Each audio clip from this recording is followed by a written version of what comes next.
I have such a headache. I have such a headache.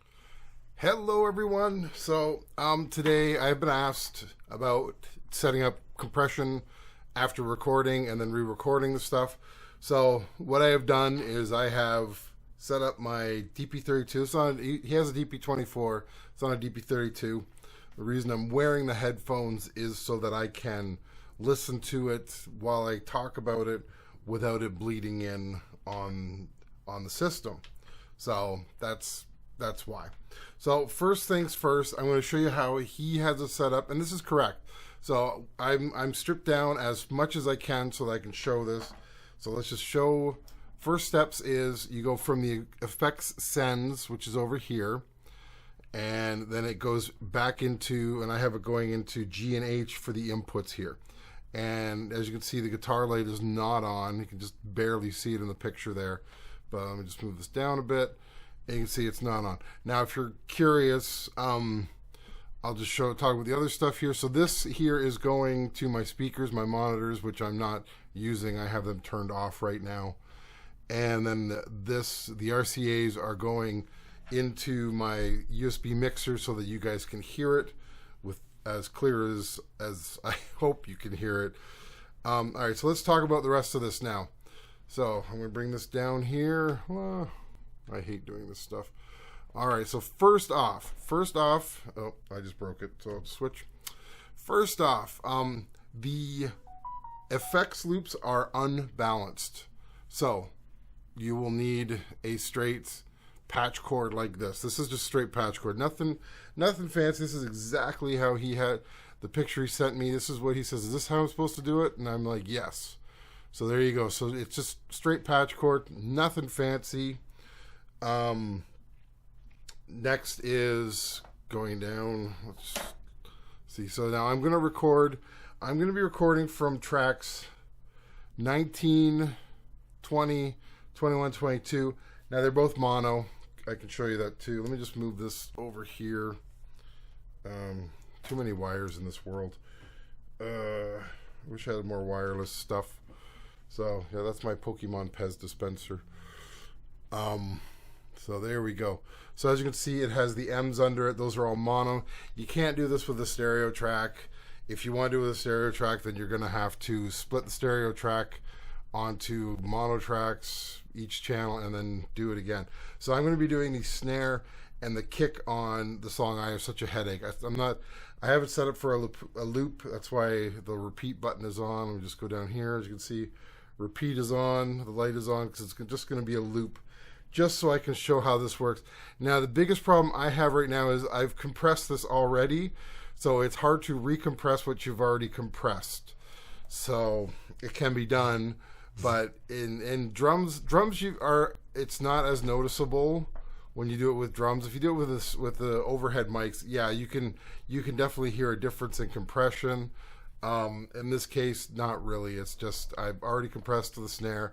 I've already ran this through a gate and a compressor already for myself, anyways, to make it to clean it up. But I'm just doing this to show you that it does work. So I'm going through the steps of it.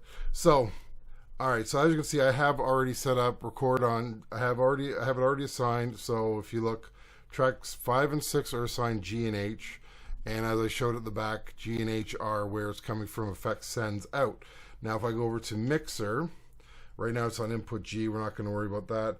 So if I go to track 19, first things first, I had to make sure you clear all other effects sends out. So in this case, track 19, 20, which just says track 19 because it's mono, is set always pre, because this way you're listening.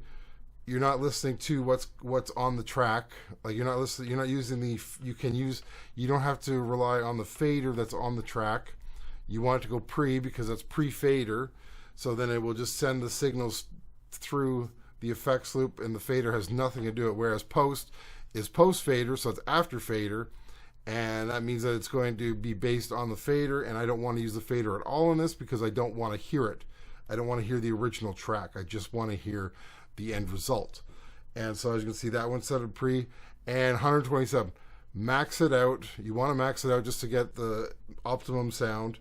And if I show you track 21, same thing. Pre is now on track send 2 or effect send 2 and 127. And if you look at the master 1 and 2, 127, 127, everything is maxed out as far as it can be. So that's step 1. So now I've got that set up. It's now going from effects send out into there. And if I pull this down without breaking everything, this is why I bought a wireless keyboard, so I could do this easier. So as you can see, only 5 and 6 matter in this board. Nothing else is turned up. So that's step 1. So step 2. So I've got it coming through. Turn the light off on there. It's a little glary. I'm trying to, whoops, I broke it.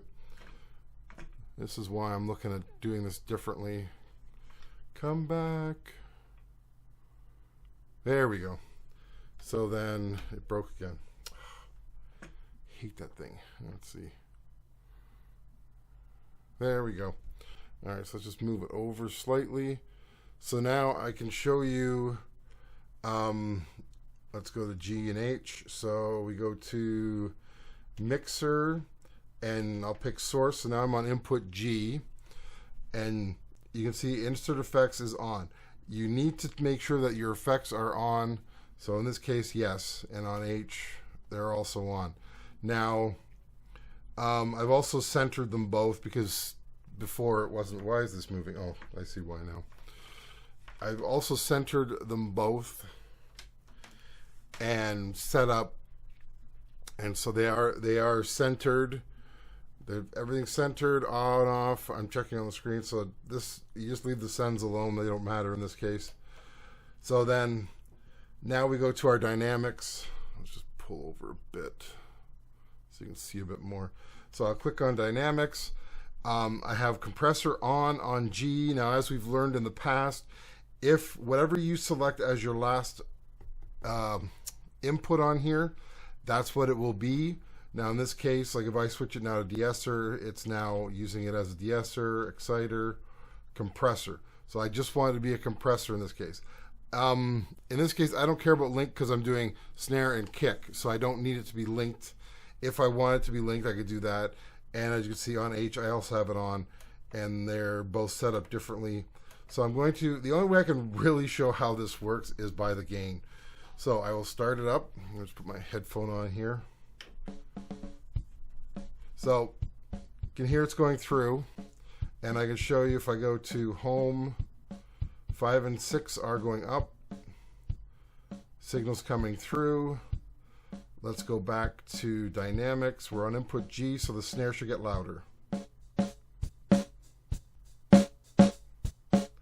As you see when I bring the gain up,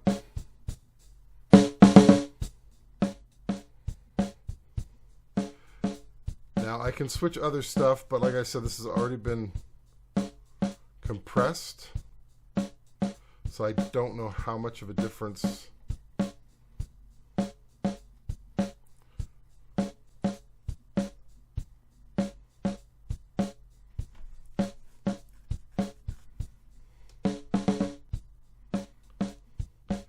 But now as you can see, so I'll bring the gain up, and if I go back to home, you'll see now 5 is now peaking. So that's pretty much how it's done. It's straightforward, and so as I said, I'll just run through it one more time. So you run your effects sends 1 and 2 out into, and then you put them into the inputs. In this case, I did G and H. You can do whichever ones you want. I just did G and H because they're short cables and they're the closest.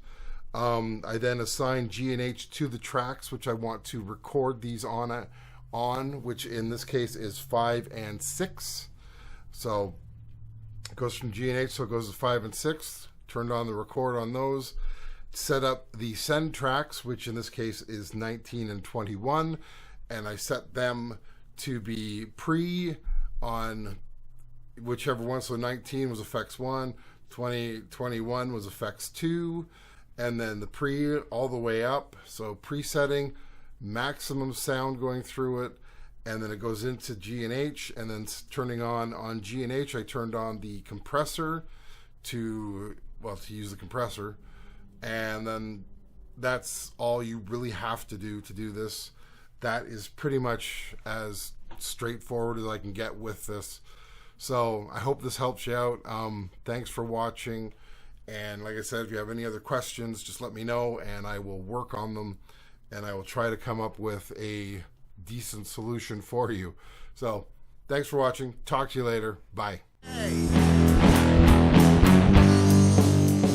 Till this day.